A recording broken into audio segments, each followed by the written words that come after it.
Друзья, всем привет! В этом видео я предлагаю вам вместе со мной достать из магазинного горшка вот эту вот орхидею. Это, друзья, орхидея Дхарма, биглипчик. Ее сестричка вторая у нас имеется. Буквально несколько дней назад я вам показывал эти две орхидеи. В сравнении, как они себя чувствуют после того, как мы одну обработали средством, содержащим янтарную кислоту, а вторую орхидею не стали ничем обрабатывать. Все эти орхидеи получили стресс после того, как из Москвы были доставлены сюда в Волгоград зимой, и так они, в общем-то, по большому счету, эти обе орхидеи не оклемались. Поэтому мы их обработали средством с добавлением янтарной кислоты. И вот одна орхидея у нас сохранила часть своих бутончиков и пытается их распустить. А другая, которую мы не обрабатывали, она у нас все сбросила. Было два цветоноса, и буквально через несколько дней все цветы посбрасывал. Один цветонос я обрезал, второй вот он стоит, еще не обрезал. И, в общем, мы сегодня ее вместе с вами достанем из этого горшка, всю ее почистим и сделаем пересадку. А пересадка у нас будет, друзья, для ленивого ухода за этой орхидеей. Основным из видов ухода это, конечно, является полив. Поэтому мы ее посадим так, чтобы можно было как можно меньше тратить время на ее полив. Да, это будет у нас маховой фитиль, но с некоторыми дополнениями. Между прочим, эту орхидею я хотел на самом деле пересадить с применением того мха, который недавно появился у нас для обзора на канале, Ханты-Мансийский мох. Но, к сожалению, сами знаете историю. На мхе, после того, как я его замочил, появилась белая плесень, а такой мох я применять на своих орхидеях не буду. И вот теперь каждый день посматриваю на ту орхидею, которую мы с вами пересадили в этот мох, Ханты-Мансийский дракарис орхидеечку биглипчик. Каждый день смотрю на нее и слежу за, не дай бог, какими-нибудь негативными отклонениями. В общем, такая вот история. Как говорится, это не было печали, купил у бабы порося. Ладно, друзья, давайте займемся нашей орхидейкой. Напомню, значит, вторая у нас орхидея посажена в кокосовые чипсы и с добавлением орхиаты, по-моему, 50/50 или, наверное, даже 60% кокосовых чипсов и 40% орхиаты. Очень такой хороший, насыщенный, влагоемкий грунт. Немножко другой будет грунт у нас для посадки этой орхидеи. Но для начала нам нужно ее распотрошить. Вынимаю палочку, которая поддерживает цветоносы, убираю ее. Прищепочку тоже. Срезаю цветонос. Я не знаю, пока я его срежу до третьей почки. Вот, друзья, одна почка, вот вторая почка и вот третья почка. Дальше не имеет смысла срезать только вот до третьей почки. За 2 сантиметра, за пару сантиметров вот, до того, где эта почка находится. На самом деле постоянно спрашивают, резко вот так раз, чтобы не сплющивать цветонос, а резко раз отсекли. На самом деле нету вот никакой какой-то, знаете, зависимости от того, нужно ли цветоносы срезать, не нужно ли срезать. Влияет это как-то на пышность цветения, не влияет. Некоторые орхоманы даже думают, что если срезать цветоносы, то орхидея больше не зацветет. Нет, друзья, зацветет. Орхидея сама примет решение, стоит ли ей раскукливать вот эти вот почки, либо новый цветонос вырастить. Это сама орхидея решает. Если, конечно, вы эти почки не намажете цитокининовой пастой, то есть искусственно ее не простимулируете гормональными средствами, вот так вот. Но эти гормональные средства потом аукиваются нехорошестями для последствий орхидеи. Ну что, вот такая вот у нас красотка. Еще раз повторюсь, это орхидея Дхарма. Вот ее название. Можете посмотреть в интернете, как она цветет. Бирочку я убираю и будем ее доставать из этого горшка. У нас здесь смотрим, мешают ли корни какие-то или нет. Есть один сухой корень. Мы его срезаем, чтобы он не мешал. И начинаем извлекать нашу красотку. Я вам все сделаю крупным планом, все как вы любите. Вот так вот я начинаю. Оп-оп-оп. Так, она у нас, орхидеечка, немножко подсушена. Палочкой вот в дырочке я подсовываю, чтобы можно было пропихнуть орхидею. Вот. Если она вдруг не хочет. Оп, но она у нас хочет. Все, нормально. Грунт у нас немножко суховатый. Так, что у нас здесь за грунт? А грунт у нас, друзья, мелкая кора.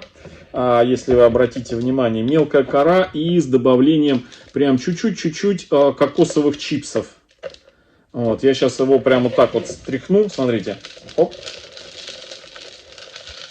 И прям он прям высыпается. Прям высыпается. Смотрите.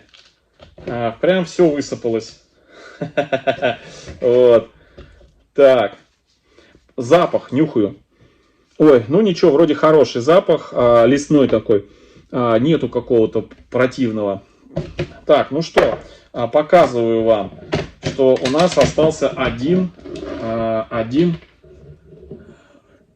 торфяной стаканчик под основанием орхидеи, который мы сейчас удалим. Надо было мне одеть светлую футболку, чтобы на светлой футболке было видно темный вот этот вот кокосовый стакан. Но на самом деле его легко здесь убрать, потому что он, вот он, видите, один вытащил, одну половинку, и вот сейчас вторая тоже у нас вылезет. Потому что она легко, из-за того, что у нее нету, вот видите, все вылазит, нету пластиковой обмотки. Хоть и мне и написали, что достаточно много орхидей с пластиковой обмоткой. Друзья, на самом деле мало стало поставщиков, которые с такой обмоткой. Так, ну что, тут в принципе-то я готовился к такому, знаете, более какому-нибудь серьезному потрошению. А у нас раз и все, друзья. Прям буквально минутное дело. И корни чистые. Снимаю 2 листика от сеянцев. Видите, вот эти, которые внизу. Они нам совсем не нужны. Вот. А этот листик и один листик я вот этот сниму. Он тоже не нужен, потому что он будет слишком низко. Снимать нужно, друзья, разрезать поперек до основания. И потом в разные стороны развести то, что разрезали, чтобы корни не повредить. Так, а лишние чешуйки снять просто вот пинцетом, вот так вот. Так, ну тут, смотрите, я, в принципе, ничего такого подозрительного не вижу. То, что там на основании есть такой бордовый окрас, это, друзья, ничего страшного нету. Это никакой не фузариоз. Это, ну, знаете, да, что именно грибок фузариоз, болезнь фузариоз, оставляет такие... Продукт его деятельности оставляет после себя бордовые такие пятна на основании. Но зачастую вот такой вот окрас дает пигмент, который присутствует в темных орхидеях. А наша с вами орхидея, она темная. Поэтому наличие вот такого пятен пигментных, это не говорит о том, что у нее болезни. Но все равно, друзья, мы ее потом после пересадки обработаем. Сейчас я не буду ее обрабатывать, потому что после покупки эту орхидею мы с вами обрабатывали и от насекомых вредителей, и от грибковых заболеваний. Сейчас я просто срежу какие-то сухие корни, которые имеются у этой орхидеи, которых на самом деле не так много. А зато, смотрите, видите, кончики новенькие раскуклились корней. Это верный признак, что можно орхидею пересаживать, и она прекрасно переживет пересадку. Тем более, если еще весна. Вот. А вообще пересаживать можно круглый год. Меня постоянно спрашивают: так, ну что, здесь больше ничего не надо обрезать. Вот. Кончики, парочку кончиков, парочку сухих кончиков. Все, друзья, редко встретишь вот такого качества корневую систему. А вот взбодрить ее, я ее взбодрю. И взбодрю, друзья, я ее, ну, куда-то мне надо от Боне Форте девать вот, тоник для орхидей, в котором янтарная кислота и витамины. Вот на корне я как раз и попшикаю. Кстати, если вы заметили такие пятнышки на поверхности листьев этой орхидеи, это пятнышки, друзья, от медовой воды. Да, лишнее у меня оставалось от подкормки орхидей медом. Напомню, что у нас на канале проходит сейчас эксперимент, в котором мы перед каждым поливом обрабатываем орхидеи медовой водой. 5 орхидей медовой водой. И следим за их реакцией. Вот. И у меня вот остатки были, я на несколько орхидей взял, так опрыскал их. Вот. Да, кстати, в комментариях написали, что я не сказал о том, что мед, точнее не мед, а вода с добавлением меда оставляет пленку липкую на листьях. Друзья, конечно, любая сахарная вода оставляет какие-то следы. Поэтому что мы будем делать в следующий раз? Перед следующей обработкой я все подробно покажу. Есть плейлист у нас на канале, который называется «Мед для орхидей». Вот в нем все видео про применение меда для орхидей будут туда добавляться. И в следующем, во втором видео я все покажу и расскажу. Так, ну что, я беру еще орхидею с обратной стороны, листья побрызгаю. Вот. Побрызгаю, потому что такой антистресс. Я буквально на днях рассказывал про янтарную кислоту, которая очень хорошо влияет на орхидеи в стрессовых ситуациях, а пересадка — это одна из стрессовых ситуаций. Вот. Раньше мы на канале, наверное, каждую пересадку применяли янтарную кислоту. И как отдельно, и так вот в виде таких тоников. Так, все, орхидеечку откладываю в сторонку. И теперь мы перейдем к горшку, в который я ее буду пересаживать. Это будет вот такой же горшок, как и ее сестра пересажена. Вот это, друзья, новой серии горшок Arte Dea. Arte Dea. Вот. Были раньше старые горшки вот такой серии. Santino. Вот, Arte Santino. А это Dea. Новая серия. Вот у этих кашпо были с ножками внутри, а эти внутри плоские, с выемкой. Прям вот как мы, архаманы, любим. Вот такая выемка внутрь. Ну, кстати, удобно просто потом ставить. А на ножках все-таки неустойчивые кашпо были. Вот, а сейчас вот такая вот. Так, во что будем сажать? Вот, самое интересное. Сперва давайте примерим, подойдет она сюда или нет. Опа. Слушайте, ну прям как прям вот для нее и рождена. Для этого горшка. Посмотрите, какая прелесть. Прям заходит идеально. Прям идеально. Так, ну что мы будем применять, друзья? Ну, как всегда, я сейчас возьму для лентяев, сделаю одну штучку. Эта штучка будет заключаться вот в таком вот фитиле, который я заранее, потому что, ну, во-первых, орхидея, горшок имеет некое пространство между двумя кашпо. И вот в это пространство я хочу опустить фитиль. В этой орхидее мы не делали фитиля, но мы его обязательно сделаем. И как раз это будет видео на тему, как уже в пересаженную орхидею нам перевести на фитиль, ну, не доставая самой орхидеи из горшка. Как это правильно сделать? Вот я покажу в одном из видео. Так, ну вот так у нас. Хопч. Вот, фитиль. Но, друзья, это еще не все. С этим фитилем еще не все. У нас фитиль в горшке. Фитиль в горшке. И мы еще возьмем, друзья, мох. Вот, кстати, я хотел мох, вот тот ханты-мансийский, и применить в этой посадке, но не могу, потому что плесень нарушила все планы. Поэтому беру уже старый проверенный мох, который мне приходит от разных продавцов. Я покупаю этот мох у разных продавцов. И поверьте, еще ни один мох вот так вот купленный у меня не повел себя так, как повел специально приготовленный вот, мох. Я не хочу обидеть производителя. Не хочу обидеть производителя, но факт остается фактом. Я честно радовался тому, что у нас появился производитель, который начал такой же мох, как и Spagmas новозеландский, производить. Но, честно говоря, не ожидал, что вот такой будет результат. Вот. Так, ну вот смотрите, что я делаю. Я беру фитиль из мха и в него фитиль из веревки капроновой. Вот сюда я внутрь укладываю.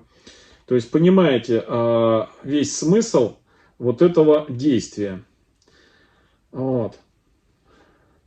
У нас получится орхидея с двойным таким фитилем. Я, честно говоря, еще ни разу так не делал на видео.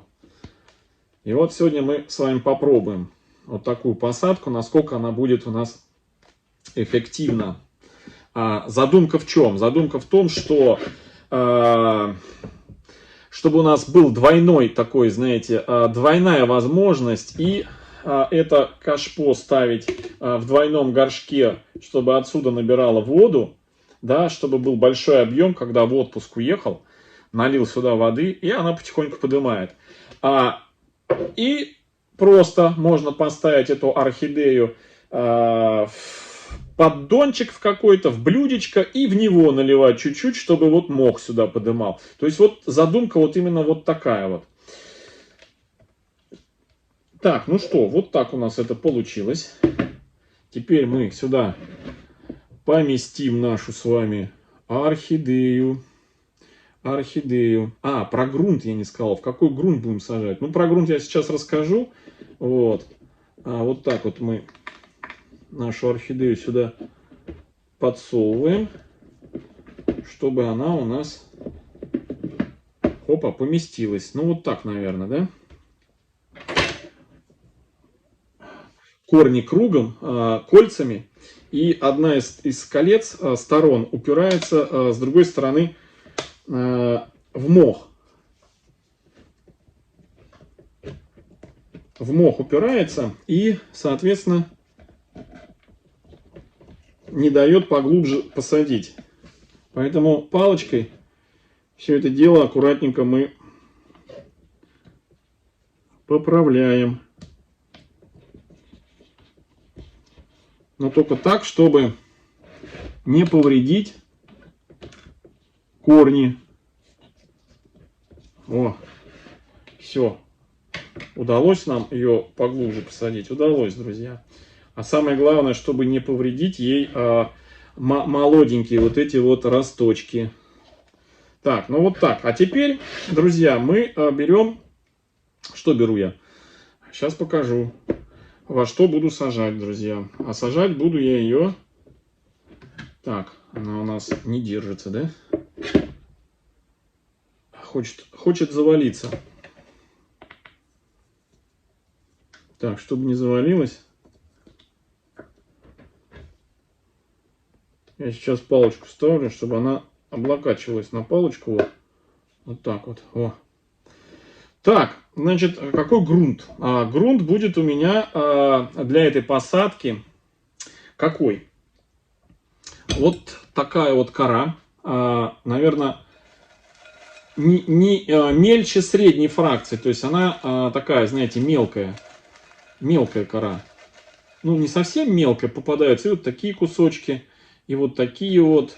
Ну, в общем, такая кора, друзья, обычная. Продается во многих группах ВКонтакте. У многих продавцов. Называется она мелкая кора, в общем. Вот, я буду ее брать и мешать ее с вот этим вот мхом, да, Мася, с мелкими фракциями мха. Сейчас я его накидаю. Опа.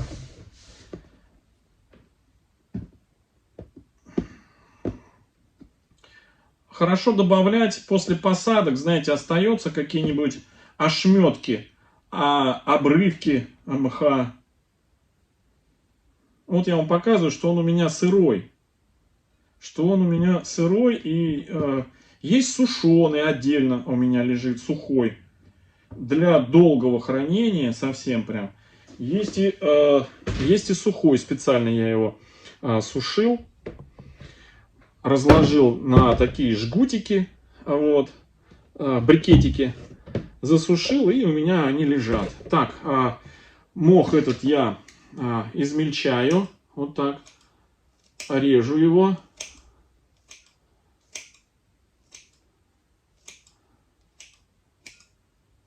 Можно, конечно, добавлять и длинными вот этими волокнами, но неудобно его с длинными волокнами в мелкий, точнее в маленький объем горшка запихивать. Когда большой горшок, удобно. А вот когда вот такой вот маленький и расстояние между корнями маленькое, запихивать вот такие волокна длинные очень-очень неудобно. Одно дело, когда он сухой, вот, и просыпается сам. А совсем другое дело, когда вот он такой влажный, вот, и ко всему прилипает.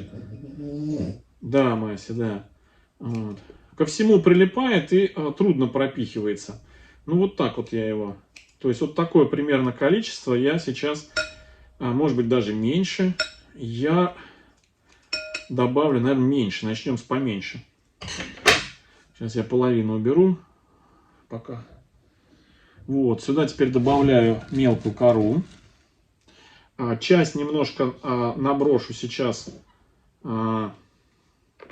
сюда внутрь, чтобы просыпалось на дно туда. Помельче туда. Вот так вот.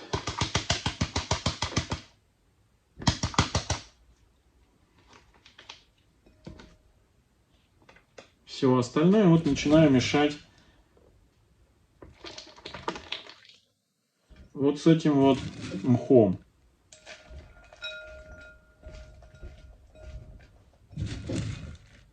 Для чего мох добавляю? Для того, чтобы вот эти вот кусочки мха, они проводили по себе воду между вот этой вот сухой, необработанной корой, которая еще не влагоемкая, которая еще, чтобы стать этой влагоемкой корой, ей нужен не 1 месяц. Все, начинаю закидывать.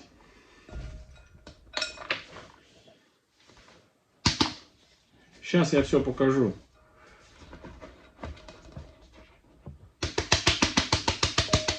Придерживаю за цветонос.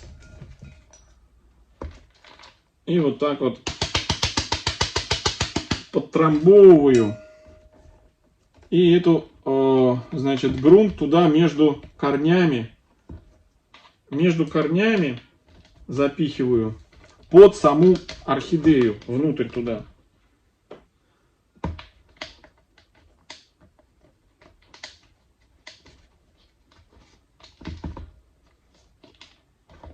Так.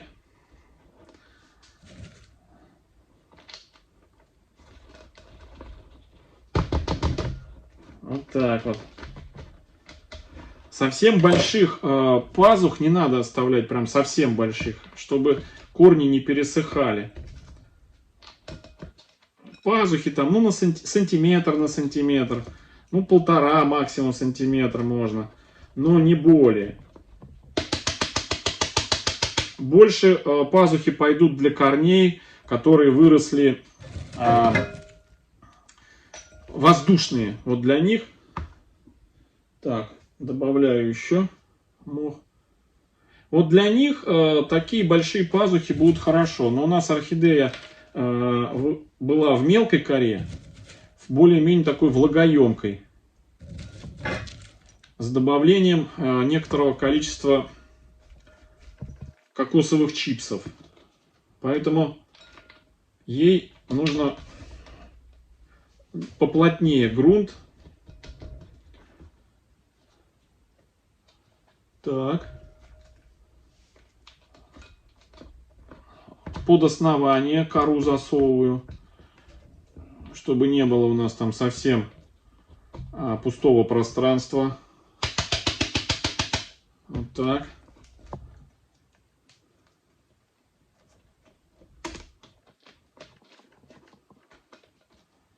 Вот так.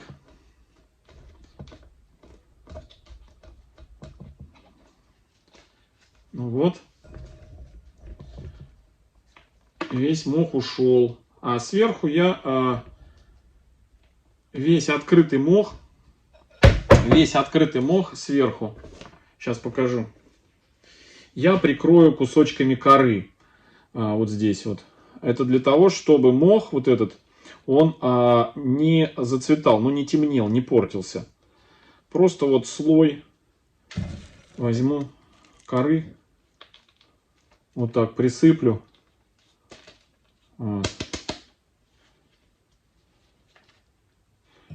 И с другой стороны тоже так же.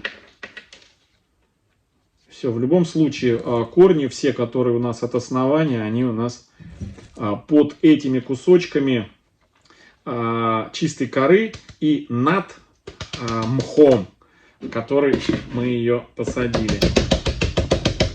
Ну вот.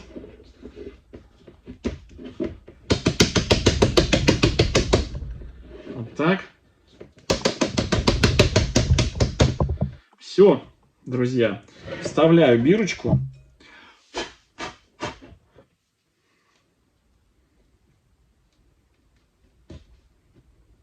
Дхарма. Ну, я бы так сказал, очень даже и нормально. Вот я ее шатаю.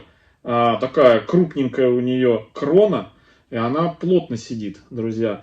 Еще не подсохла после опрыскивания. Вот. В общем, у нас вот остался цветонос, пока вот этот вот, пока не буду его обрезать, пускай будет. Вот. И, собственно говоря, вот он фитиль. Насколько вот эта конструкция себя двойного фитиля оправдает, ну, мы будем наблюдать и посмотрим, что из этого получится. В общем, вот такая вот получилась, друзья, орхидея. Одна дхарма у нас в обычной, самой простой коре, перемешанной на 40% с обычным, самым простым мхом по 50 рублей за литр.